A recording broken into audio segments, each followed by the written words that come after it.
an original story narrated exclusively for Love Written in Silence.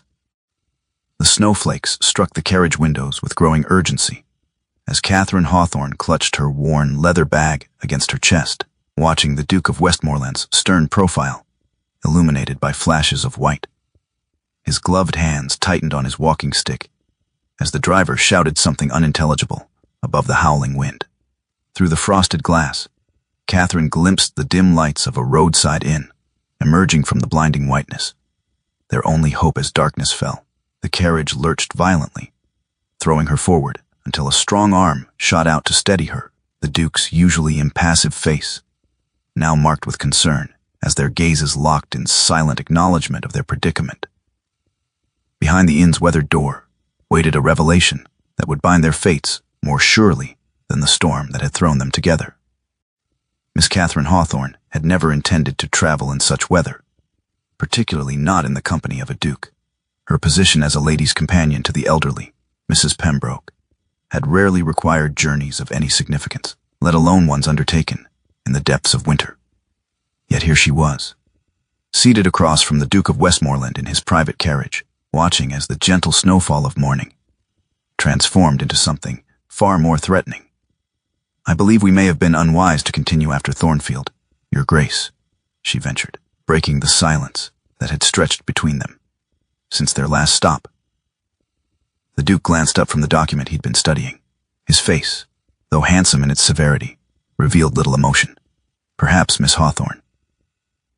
Though I doubt either of us anticipated such a rapid deterioration in conditions." He was right, of course. When they had departed from Lady Pembroke's country estate that morning, the snow had been little more than a dusting. The Duke had concluded business with Mrs. Pembroke's solicitor, had graciously offered Catherine conveyance to her sister's home in Milford as it lay on his route to London. It would have been imprudent to refuse. Now, as the wind howled around them and darkness fell prematurely beneath the heavy clouds, Catherine regretted her acceptance. "Jenkins," the Duke called to his driver. "How much farther to Milford?" The carriage slowed as the driver leaned down from his perch. "Cannot say with certainty, Your Grace. These roads are becoming treacherous. There's an inn some miles ahead, the Silver Crown. We might do well to seek shelter there till morning." Catherine's heart sank. Delay meant her sister would worry, and Catherine had little money for unexpected accommodations. Before she could voice her concern, the carriage lurched violently to one side. "Steady," the Duke called, bracing himself against the seat. "Wheels caught, Your Grace," came the strained reply. "The snow's deeper than it appears." The Duke's expression darkened. "Miss Hawthorne, I fear we have little choice but to seek immediate shelter. The weather has bested us." An hour later, after a painfully slow advance through deepening snow, the dim lights of the Silver Crown Inn appeared through the swirling white. The modest establishment looked sturdy enough, though hardly the sort of accommodation a duke would ordinarily select. As they approached, Catherine could see other carriages already gathered in the yard, their shapes growing indistinct under accumulating snow. The storm had clearly driven many travelers to seek refuge. The Duke descended first, then offered his hand to assist Catherine. The wind nearly took her breath away as she stepped down, her cloak providing insufficient protection against the biting cold. Inside, the inn was warm but crowded. A fire blazed in the hearth, around which several travelers had gathered, their faces showing the same mixture of relief and frustration that Catherine felt. The innkeeper, a stout man with a harried expression, was engaged in animated conversation with a gentleman in riding clothes. "I understand your situation, sir, but I cannot create rooms where none exist," the innkeeper was saying.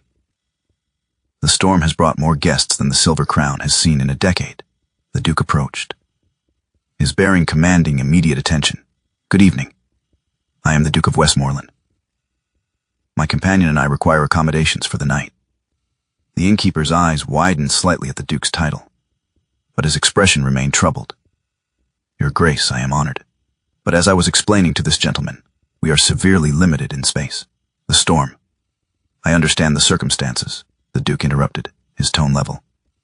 "Whatever you have available will suffice." The innkeeper hesitated, glancing between the Duke and Catherine. "There is one chamber remaining, Your Grace, It's the last room in the east corridor, modest but clean. Catherine felt her cheeks warm, despite the chill still clinging to her skin. One chamber. The implication was clear. And your companion. The innkeeper continued awkwardly, looking at Catherine.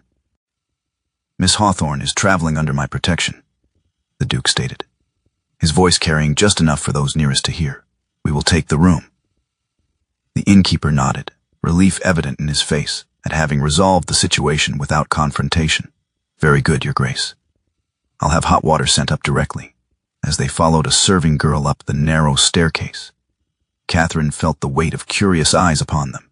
She kept her gaze fixed on the wooden steps, acutely aware of the Duke's tall figure behind her. The room, when they reached it, was indeed modest.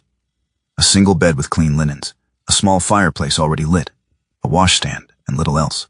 The serving girl curtsied and departed, leaving them alone with the unspoken dilemma between them. The Duke set down his valise and removed his gloves methodically. Miss Hawthorne, he said at last, I believe we find ourselves in a situation requiring both discretion and practicality. Catherine stood by the door, her traveling bag clutched before her like a shield. Indeed, Your Grace. Outside, the wind howled louder, emphasizing the finality of their predicament. There would be no leaving the Silver Crown tonight, nor it seemed would there be any escape from the complications of their shared accommodation. The Duke surveyed the small chamber with a critical eye, while Catherine remained frozen near the door. The single bed loomed between them like an unspoken accusation. Miss Hawthorne, he said finally, his voice low enough that it wouldn't carry beyond the room. I believe there is only one sensible approach to our situation. She met his gaze with trepidation. Your Grace. For the sake of your reputation, we must present ourselves as, he paused, selecting his words with precision, as betrothed. Catherine's eyes widened. Betrothed, but surely. Consider our position, he continued. We are stranded, with no alternative accommodation. The innkeeper and several guests have already seen us retire to this room together. By morning, speculation will be rampant. He was right, of course. Catherine had lived long enough in society to understand how quickly reputations could be destroyed. As a companion with no fortune and modest connections, her good name was her only true possession. Only one bed tonight, the Duke said, the words falling between them with the weight of a pronouncement. But your virtue and reputation will remain intact. I give you my word. The statement hung in the air. Not a suggestion, but a declaration of how their story would be told. Catherine understood. This was not a romantic overture, but a practical solution from a man accustomed to managing difficult situations. Very well, she said quietly. I accept your protection in this matter. A silent agreement formed between them. A fiction created out of necessity to be maintained until the storm passed, and they could resume their separate journeys. I shall make arrangements downstairs, the Duke said. Wait here. When he returned some 20 minutes later, Catherine had composed herself. She sat in the room's single chair, her hands folded in her lap. I've spoken with the innkeeper, he informed her. He will send up a tray for our supper, and I've requested extra blankets. Catherine nodded, grateful for his efficiency, if nothing else. You will take the bed, of course, he added. I shall make do with the floor near the fire. That hardly seems. It is decided, he said firmly. Their meal arrived soon after. A simple fare of bread, cheese, and a surprisingly decent stew. They ate in awkward silence, the Duke seated on a trunk at the foot of the bed, while Catherine remained in the chair. We should establish certain details, he said as they finished. If we are to be believed as betrothed, Catherine set down her spoon, such as how we met, the duration of our engagement, enough to satisfy casual inquiry without inviting deeper questions. We met through my employer, Mrs. Pembroke, Catherine suggested. That much is true, at least. The Duke nodded. A private engagement of recent origin. My visit to Thornfield was partly to discuss the matter with your employer, and I was traveling to inform my sister of the news, Catherine added, finding herself drawn into constructing their false narrative. Despite her reservations, simple enough to be plausible, detailed enough to discourage further prying, he seemed satisfied with their invention. When it came time to retire, the Duke turned his back politely, while Catherine changed behind a hastily arranged screen fashioned from a blanket. She kept on her chemise and added a shawl for modesty before slipping beneath the covers of the bed. "You may turn around now, Your Grace," she said softly. He had removed only his coat and boots, arranging the extra blankets on the floor near the hearth. The firelight cast his profile in sharp relief as he settled himself as comfortably as possible on his makeshift bed. "Good night, Miss Hawthorne," he said formally. "Good night, Your Grace." Despite her exhaustion, sleep eluded Catherine. The Duke's steady breathing eventually indicated he had found rest, but she remained awake, acutely aware of his presence, just feet away. The strangeness of sharing a chamber with a man, and a Duke, no less, kept her mind racing with anxiety over what the morning would bring. When she finally drifted off, her dreams were troubled by swirling snow and whispered conversations she couldn't quite hear. Morning arrived with pale light filtering through frost-covered windows. Catherine woke to find the Duke already dressed and standing by the window, gazing out at the snow-covered landscape. "It continues to fall," he said without turning. "We may be here another day." Catherine sat up, clutching the blankets around her. "Surely it will clear by afternoon, perhaps. But the roads will remain difficult." He finally turned to face her. "I shall leave you to dress. There are voices downstairs. I believe breakfast is being served." When they descended to the inn's common room together, Catherine immediately sensed the subtle shift in atmosphere. Conversations quieted momentarily as they entered, and she caught several glances exchanged between the other guests. "Good morning, Your Grace, miss." The innkeeper greeted them with newfound deference. "I trust you passed a comfortable night?" "As comfortable as circumstances permitted," the Duke replied smoothly. "Is there news of the roads?" "Still impassable north of here, I'm afraid. Most guests will be staying another day at least," as they were seated for breakfast. Catherine noticed a pair of well-dressed women watching them with undisguised interest. One leaned to whisper to the other, and both smiled in their direction. "It appears our ruse is being accepted," the Duke murmured, just loudly enough for Catherine to hear. "Yes," she replied, feeling a strange mixture of relief and discomfort. "Though I wonder what tales will be carried to London when the snow finally clears." "Let them talk," he said with unexpected gentleness. "Better a rumor of engagement than something more damaging to your name." Catherine nodded, though she couldn't help wondering if the necessary lie might prove to have consequences beyond this snowbound inn. By midday, it became clear that no one would be departing the Silver Crown. The snow continued relentlessly, transforming the landscape into an unrecognizable white expanse. Inside, the inn grew more crowded as travelers from a newly arrived mail coach sought refuge from the storm. Catherine observed the growing tension among the guests, frustration at delays, concern over dwindling provisions, and the discomfort of close quarters with strangers. The innkeeper and his small staff appeared increasingly overwhelmed. "Your Grace," she said quietly as they sat near the fire in the common room, "I believe I might be of some assistance to our host. The new arrivals will need accommodation, and there appears to be some confusion regarding the distribution of rooms." The Duke studied her for a moment. "You wish to involve yourself in the inn's management?" "Not precisely," Catherine replied. "But I have experience organizing household matters for Mrs. Pembroke. Perhaps I could help arrange a fair system for meals and firewood, at least until the storm passes." To her surprise, he nodded. "A practical suggestion. I shall speak with the innkeeper." Within the hour, Catherine found herself at an improvised desk in the corner of the common room, creating lists and schedules.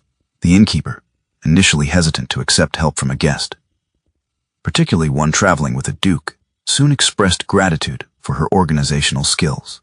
"We've never had such a crowd, miss," he confided. 23 guests when we normally accommodate 12 at most." Catherine established a rotation for the warmest spots by the fire, arranged for the equitable distribution of blankets and hot water, and created a system for meal service that prevented the strongest or most entitled from claiming the best portions. Throughout the afternoon, she noticed the Duke observing her work from across the room. Unlike some gentleman of his rank might have done, he made no attempt to direct her efforts or assert his authority over the situation. Instead, when she requested his assistance with convincing a particularly difficult gentleman to surrender his monopoly on the prime fireside chair, he intervened with quiet effectiveness. "You have a talent for this," he remarked later as they took tea together, "creating order from chaos." "It's simply practical thinking," she demurred. Mrs. Pembroke's household often requires similar management, particularly when she hosts her large family gatherings. Nevertheless, it's a valuable skill. There was a new note in his voice. Respect, perhaps. As evening approached, Catherine overheard two of the women she'd noticed at breakfast discussing her and the Duke. "Such a romantic story," one said, not quite quietly enough. "Imagine traveling to announce their engagement when caught in this dreadful storm." "He watches her constantly," replied her companion. "Did you notice? So attentive for a duke. They say he's been most particular about choosing a bride." Catherine felt her cheeks warm and busied herself with her lists, pretending not to have heard. When she glanced up, she found the Duke looking in her direction, his expression unreadable. Their return to their shared chamber felt less awkward than the previous evening. They had established a rhythm of sorts, a silent understanding of boundaries and expectations. "You've made quite an impression," the Duke commented as he arranged his blankets by the fire. "The innkeeper speaks of you as though you've performed miracles." Catherine smiled faintly. "Hardly miracles, just common sense. A quality often in short supply, particularly in crisis." He paused, then added, "You didn't invoke my name or rank to accomplish your tasks. Most would have." "I didn't need to," she replied simply. The solutions were reasonable enough to stand on their own merit. Something shifted in his gaze then. A new awareness, perhaps. Indeed they were. In the morning, they discovered that their fabricated engagement had taken firm root among the other guests. A gray-haired matron approached them at breakfast, introducing herself as Lady Harrington. "I must congratulate you both," she said warmly. "Such a felicitous match. Though I confess I hadn't heard the announcement in London." "We've kept the matter private," the Duke responded smoothly. "Family notifications first, you understand." Of course, Lady Harrington nodded, clearly delighted to be among the first to know. "But what fortune that you were traveling together when the storm struck. Providence, one might say." Catherine managed a polite smile. "Indeed, Lady Harrington." As the day progressed, more guests approached with similar sentiments. Each time, the Duke handled their inquiries with practiced ease, neither elaborating on their fiction, nor appearing discomfited by the attention. By evening, when they found themselves momentarily alone in a quiet corner of the common room, Catherine whispered, "I fear we've become the primary entertainment for our fellow guests." The corner of the Duke's mouth lifted slightly, the closest thing to a smile she had yet seen from him. Better that than scandal, I suppose. For the first time since their journey began, Catherine felt a genuine connection forming between them. Not romance, but something equally valuable, mutual respect, and a shared purpose. They were allies in this strange circumstance, partners in maintaining a necessary deception. As they retired to their room that night, the awkwardness that had characterized their first evening had transformed into something more comfortable, a silent understanding that transcended words. 3 days in their confinement at the Silver Crown, the snow showed its first signs of relenting. The constant fall had diminished to occasional flurries, though the accumulated drifts still rendered the roads impassable. Catherine had established herself as an unofficial assistant to the harried innkeeper, while the Duke had taken to spending mornings in conversation with several gentlemen among the guests. Their pretense of engagement had become almost routine. A shared glance here, a brief touch of hands there, enough to maintain the fiction, without overplaying their parts. That afternoon, while the Duke was engaged in a game of chess with a retired colonel, Catherine returned to their room to fetch her mending kit. As she entered, a gust from the partially open window scattered several papers from the Duke's valise onto the floor. She hurried to close the window, then knelt to gather the fallen documents. She had no intention of prying, but as she collected the pages, her eyes caught a fragment of legal language that gave her pause. Provisions for the protection and maintenance of unmarried female dependents. In the event of, Catherine hesitated, her conscience warring with her curiosity. These were clearly private papers. Yet something about the phrasing suggested this was no ordinary legal document. Before she could decide whether to look more closely, the door opened, and the Duke entered. "Miss Hawthorne," he said, surprise evident in his voice. "I thought you were assisting with the luncheon arrangements." "I came for my mending kit," she explained, rising quickly with the papers in hand. "The window was open, and your documents were scattered.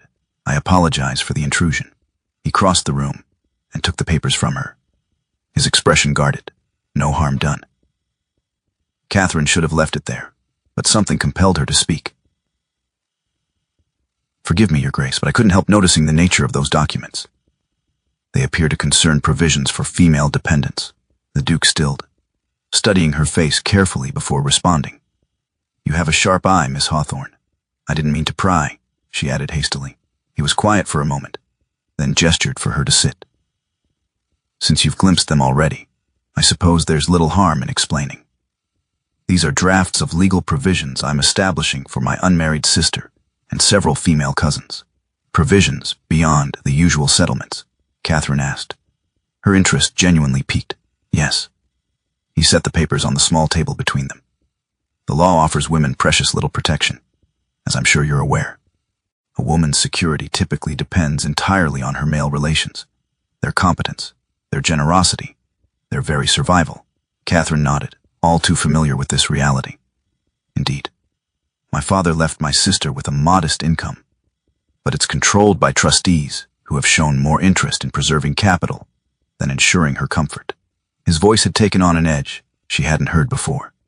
"I'm establishing a separate trust that gives her greater independence, control over her own household, freedom to travel, the ability to make certain decisions, without requiring permission from men who barely know her." "That's uncommonly thoughtful," Catherine said, genuinely impressed. "It's merely just," he countered. "The current system leaves even wealthy women vulnerable to the whims of male guardians. My cousin Charlotte was nearly forced into an unwanted marriage because her guardian threatened to withhold her allowance otherwise." Catherine's estimation of the Duke rose considerably with this revelation. Here was a man who not only recognized the structural inequities facing women, but was actively working to mitigate them for those under his protection. "These provisions won't solve everything," he continued, almost to himself. "The law still grants husbands nearly absolute power over their wives. But I can at least ensure that the unmarried women in my family aren't coerced into marriages out of financial necessity.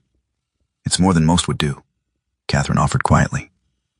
Their conversation was interrupted by a knock at the door, a servant bringing hot water. When they were alone again, the Duke carefully returned the papers to his valise. "I would appreciate your discretion regarding these matters," he said. "Such arrangements are sometimes viewed as unconventional." "Of course," Catherine assured him. "Your confidence is safe with me." That evening, unable to sleep despite the late hour, Catherine found herself sitting by the dying fire, while the Duke slept on his makeshift bed nearby. The revelation about his legal provisions had shifted something in her perception of him. He was not merely a privileged nobleman following social conventions, but a man with principles and a sense of justice that extended beyond his own interests.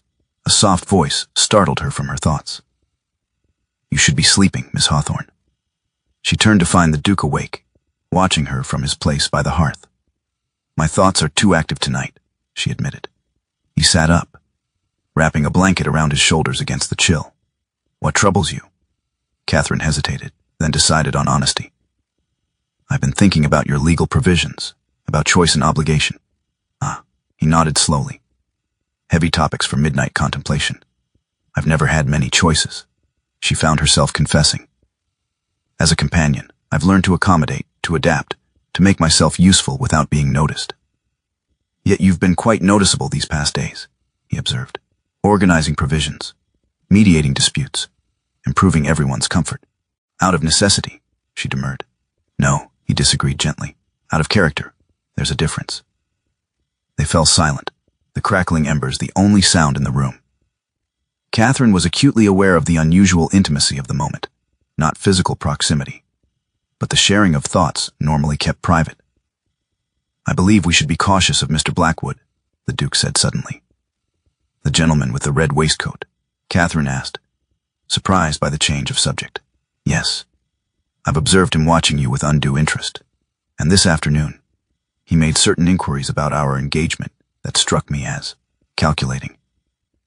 Catherine felt a chill that had nothing to do with the dying fire. What sort of inquiries? About your family connections, your position with Mrs. Pembroke. His expression darkened. He strikes me as a man seeking advantage. I'll be careful, she promised, as they returned to their separate beds. Catherine realized that their midnight conversation had created yet another shift in their relationship. They were no longer merely allies in a social fiction, but confidants sharing genuine concerns and observations. The storm outside had begun to abate, but within their small chamber, something new was taking root. By the 5th day, the snow had stopped entirely, though the roads remained largely impassable. Word arrived that crews were working to clear the main highway, with expectations that travel might resume within a day or two. This news brought both relief and a strange tension between Catherine and the Duke. Their fabricated engagement, initially a practical solution to an awkward circumstance, had taken on a life of its own among the other guests. What would happen when they parted ways? Mr. Blackwood, the gentleman the Duke had warned her about, approached Catherine as she sorted linens in the small antechamber off the main room. Miss Hawthorne, he said, his smile not quite reaching his eyes. Working diligently as always, I see. Good morning, Mr. Blackwood, she replied with polite reserve. Did you need something? Merely conversation. He leaned against the doorframe, blocking her exit. I've been thinking about your fortunate situation. An engagement to a duke is quite the achievement for a lady's companion. Catherine stiffened. His Grace and I prefer not to discuss our private matters. Of course, of course. Blackwood's smile widened. Though I wonder, will the announcement appear in the London papers upon your arrival? Such news would naturally attract significant attention.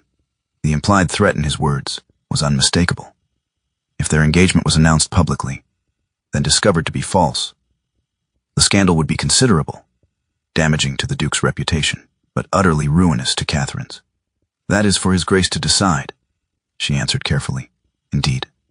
Blackwood straightened. I look forward to seeing how events unfold.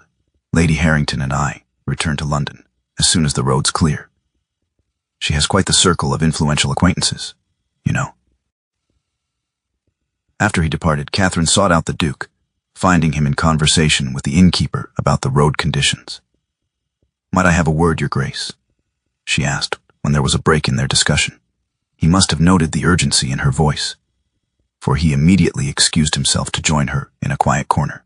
Mr. Blackwood, she began in a low voice, has made it clear that he and Lady Harrington intend to spread news of our engagement in London society. The Duke's expression darkened. I suspected as much. He strikes me as a man who trades in information. What shall we do? Catherine asked. Once we leave here, the truth will eventually become apparent. Not necessarily, he replied, his tone measured. We could maintain the fiction until reaching London, then quietly end the engagement after an appropriate interval. Catherine felt a knot form in her stomach. That would mean continuing our arrangement beyond this inn. Yes, his gaze was steady. It would require your consent to accompany me to London, rather than proceeding to your sister's home. The proposition hung between them, fraught with implications. To extend their pretense meant deepening the deception, entangling themselves further in a web of their own making. I need time to consider, she said finally. That evening, a messenger arrived with news that the main road would be cleared by noon the following day. The announcement brought a flurry of activity as guests prepared for departure. Catherine, still uncertain about the Duke's suggestion, busied herself helping the innkeeper's wife with final arrangements. Lady Harrington cornered her in the hallway as she carried fresh towels to one of the rooms. My dear Miss Hawthorne, the older woman said warmly, I simply must have your direction in London. We should arrange tea, once we're all settled again. That's very kind, Catherine replied, though I'm not certain of my plans just yet. Lady Harrington patted her arm. With your engagement to the Duke, you'll be much in demand, you know. Everyone will want to meet the woman who captured Westmoreland's heart after he avoided matrimony for so long. The pressure of the lie weighed heavier with each such conversation. By the time Catherine retired to their room that night, she felt trapped by the very fiction that had been meant to protect her. The Duke was already there, standing by the window, his profile outlined against the moonlight, now visible in the clear night sky. "The stars are out," he observed as she entered. "The storm has truly passed." Catherine set down her things and faced him directly. "I cannot continue this deception beyond tomorrow, Your Grace." He turned to look at her, his expression serious. "You fear the consequences." "I fear losing myself in a lie," she admitted. "Already I feel the pressure of expectations I never sought. Lady Harrington speaks of introducing me to London society. Mr. Blackwood watches for any inconsistency in our story. This fiction was meant to protect my reputation for a night or two, not to become a chain binding us both." The Duke was silent for a long moment. "You're right, of course," he said finally. "I should not have suggested extending our ruse. It was unfair to you." "What will happen when we leave tomorrow?" she asked. "There is a magistrate in the next town," he replied. "I propose we stop there before continuing our separate journeys." "A magistrate?" Catherine echoed, confused. "Yes." His voice was firm now, decided. "I believe I have a solution that will satisfy honor without requiring further deception. Will you trust me in this?" Though uncertain of his plan, Catherine found that she did trust him, more than she would have thought possible days earlier. "Yes," she said simply, "I will." As they prepared for their final night at the Silver Crown, Catherine felt both apprehension and relief. Tomorrow would bring an end to their snowbound confinement, and one way or another, a resolution to the necessary lie that had bound them together. The morning brought clear skies and the sounds of departure as carriages were prepared and farewells exchanged. Catherine and the Duke took breakfast early, avoiding the curious gazes and well wishes of their fellow guests. "We should leave before the others," the Duke murmured over his tea. "I've instructed Jenkins to have the carriage ready within the hour." Catherine nodded, grateful for his foresight. "And we go directly to the magistrate?" "Yes. It's not far. The town of Millfield lies just 5 miles south." Their departure was not as discreet as they'd hoped. Lady Harrington and several other guests gathered in the inn's yard to see them off, offering congratulations and extracting promises of future meetings in London. "Such a romantic tale to share," Lady Harrington declared, clasping Catherine's hands. "Snowbound with your Duke. The ladies will be positively envious." Catherine managed a smile, acutely aware of Mr. Blackwood watching from the doorway, his calculating gaze following their every move. Once they were settled in the carriage and underway, Catherine released a long breath. "I feel as though I've been performing in a play without knowing my lines." "You've managed admirably," the Duke replied. Few would have maintained such composure under the circumstances. The journey to Millfield was brief. The roads partially cleared, though still treacherous in places. They spoke little, each lost in private thoughts about what lay ahead. The magistrate's office was a modest stone building near the town square. Inside, a clerk showed them to a small, austere room where Mr. Finch, the local magistrate, greeted them with formal courtesy. "Your Grace," he said, bowing deeply, "this is an unexpected honor. How may I be of service?" "I require a legal declaration," the Duke stated, his tone businesslike. "A matter of public record." Of course. Mr. Finch gestured to chairs before his desk. "Please be seated." Catherine sat, her hands folded tightly in her lap, still uncertain of the Duke's intentions. "I wish to make a formal statement regarding Miss Catherine Hawthorne," the Duke continued once they were settled, "to be entered into official records and available for reference, should any question arise." The magistrate looked between them, curiosity evident in his expression. "I see. And the nature of this declaration?" "I wish to state unequivocally that Miss Hawthorne traveled under my protection during the recent snowstorm as a matter of practical necessity, not by any prior arrangement or understanding. We shared accommodations at the Silver Crown Inn due to extreme weather conditions, with all propriety maintained." Catherine's eyes widened as she realized his purpose.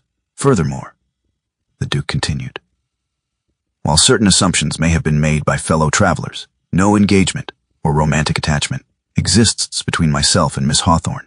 Her reputation is unblemished, and any suggestion to the contrary would be both false and defamatory. Mr. Finch's pen scratched across the paper as he recorded the Duke's words. This is unusual, Your Grace. Perhaps, but necessary. Miss Hawthorne is a lady of impeccable character who found herself in difficult circumstances through no fault of her own. I will not have her name tarnished by gossip or speculation. And you, miss? The magistrate asked, turning to Catherine. Do you concur with His Grace's statement? I do, she replied, finding her voice. His Grace has behaved with perfect honor throughout our unfortunate journey. The magistrate nodded, continuing to write. I shall prepare the formal declaration for your signature, Your Grace. It will be entered into the public record as requested. When Mr. Finch left the room to prepare the document, Catherine turned to the Duke in wonder. You're formally absolving me of any impropriety, she said softly, protecting my reputation not with a lie, but with the truth. It seemed the most honorable solution, he replied. Should anyone, Mr. Blackwood, for instance, attempt to spread rumors about our time at the inn, this declaration provides an official refutation. But what of your reputation? She asked. Won't questions be raised about why you felt such a statement necessary? My position affords me certain protections that you don't enjoy, he said simply. Better a few raised eyebrows in my direction than lasting damage to your good name. When the magistrate returned, the Duke signed the declaration with a firm hand. Catherine watched, moved by this final act of protection, one that freed her from obligation rather than binding her more tightly. As they left the magistrate's office, Catherine felt a weight lift from her shoulders. The necessary lie was ended, the truth established in its place. I'll have Jenkins drive you to your sister's home now, the Duke said as they approached the carriage. It's not far from here, I believe. About 10 miles, Catherine confirmed. But Your Grace. Please, he interrupted gently. I think after all we've shared, you might call me Edward, at least in private. Edward, she said, testing the name. I wanted to thank you. Not just for today, but for everything. You've been kinder than I expected. And you have been more remarkable than I could have imagined, Catherine, he replied, using her given name for the first time. The sound of it in his voice stirred something within her, something unexpected and warm, as they stood beside the carriage, no longer bound by pretense or obligation. Catherine realized that the end of their necessary lie had created something entirely new. The freedom to choose what might come next. The snow began falling shortly after noon, large flakes drifting lazily at first, then with increasing urgency as the wind rose. Catherine, Duchess of Westmoreland, stood at the library window of Westmore Hall, watching the familiar transformation of the landscape. It will be a significant storm, she observed as her husband entered the room. Much like the one 5 years ago, Edward came to stand beside her, his hand finding hers with the easy familiarity of long companionship. Jenkins has just returned from the village with news that travelers are already seeking shelter. The roads to London will soon be impassable. Catherine turned to him with a smile. We should prepare the East Wing guest rooms then. How many do you think might come? Mrs. Tanner is already arranging accommodations for at least 3 carriages worth, he replied. I've sent word to open the old hunting lodge as well, should we need additional space. 5 years of marriage had done little to alter Edward's serious demeanor. But Catherine had long since learned to read the warmth in his eyes, the subtle shifts in his expression that others might miss. Now, as he gazed out at the thickening snow, she noted the slight curve of his mouth that suggested pleasant reminiscence. You're thinking of the silver crown, she said, not a question but a certainty. Indeed, he squeezed her hand gently. How could I not, on a day like this? Their courtship had begun in earnest 3 months after their departure from the magistrate's office. Edward had called upon Catherine at her sister's home, ostensibly to ensure her well-being after their ordeal. One visit had led to another, and another after that, until it became clear to both that something genuine had grown from the seeds of their pretended engagement. When he finally proposed, properly, formally, with no audience but themselves, Catherine had accepted without hesitation. The necessary lie had long since given way to necessary truth. They had found in each other something rare and valuable. A commotion in the entrance hall drew their attention. Voices, the stamping of snow-covered boots, Mrs. Tanner's efficient directions to the footmen. It appears our first guests have arrived, Edward observed. Shall we? They made their way to the grand entrance, where a family of 4 stood amid a flurry of activity as servants collected wet coats and luggage.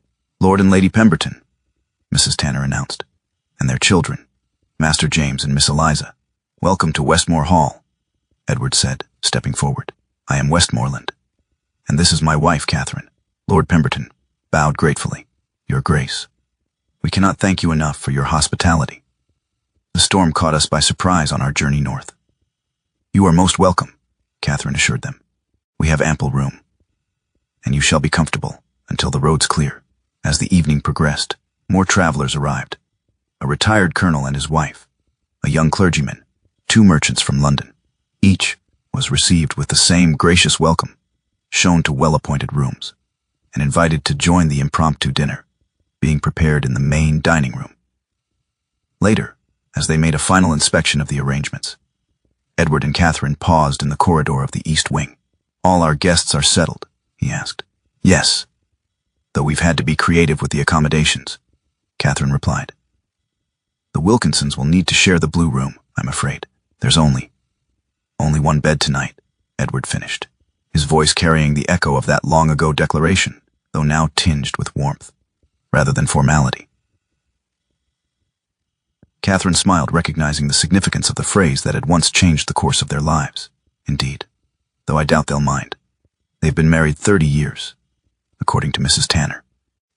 Edward drew her closer, his hand resting lightly at the small of her back. Do you ever wonder what might have happened if that storm hadn't forced us to seek shelter at the Silver Crown? Sometimes, Catherine admitted. Though I like to think we would have found our way to each other eventually. Perhaps, he agreed. But I'm grateful for the snow nevertheless. Outside, the storm continued, blanketing the world in pristine white, much as it had done 5 years before. But what had once been an obstacle had become, in memory and meaning, a blessing. The beginning of a journey neither had anticipated, but both now treasured. As they returned to their guests, Catherine reflected on how a necessary lie had given way to necessary truth, and how the words, "Only one bed tonight," had transformed from a declaration of practical necessity to a reminder of the unexpected gift the snow had brought them, each other.